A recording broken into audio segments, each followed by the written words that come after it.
go back to the Jets real quick. Is there a performance in that game that you found was surprising? Like, which 49ers player was pleasantly surprising to you in terms of how well they played?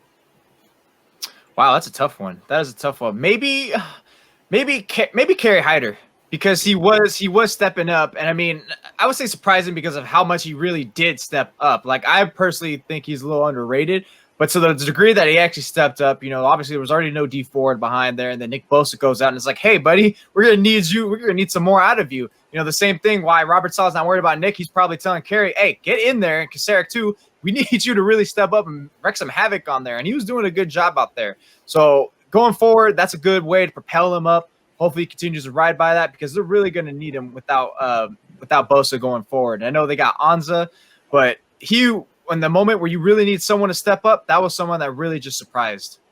Good answer. I was actually surprised by Jordan Reed. I know what he was before all the injuries. He was one of the best tight ends in the NFL.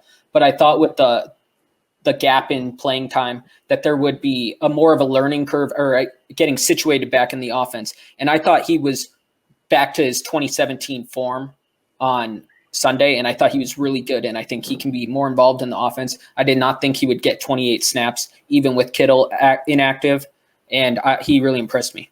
Yeah, I don't know if it's somebody that I necessarily say I was surprised with, but I really like the way that McKinnon was running the ball and the way he fits in this offense. I'm really looking forward to seeing what he can bring this week and going forward, especially with Mostert out. I think it's going to be fun to watch.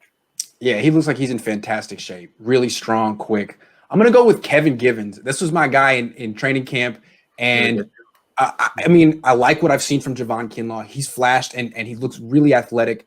But I still think Givens is playing better than him. And that's nothing against Kinlaw. What I see from Kinlaw is a guy who really flashes in the first half. I mean, makes beautiful plays, tackles for loss. In the second half, wears down a little bit.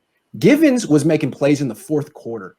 If you remember that touchdown pass that Sam Darnold threw rolling to his left, he was flushed out of the pocket by Givens. Yep. And I forget exactly who let him out of the pocket. And then Keller Witherspoon gave up the touchdown catch. But Givens got the pressure. And then also, the play before Fred Warner made his tackle for loss on 4th and 1, I think Givens stopped Frank Gore at the line of scrimmage for no gain. So he flashed throughout the game. He can play nose tackle. He can play 3 technique. He's a really good player who's in fantastic shape. Okay, let's move on.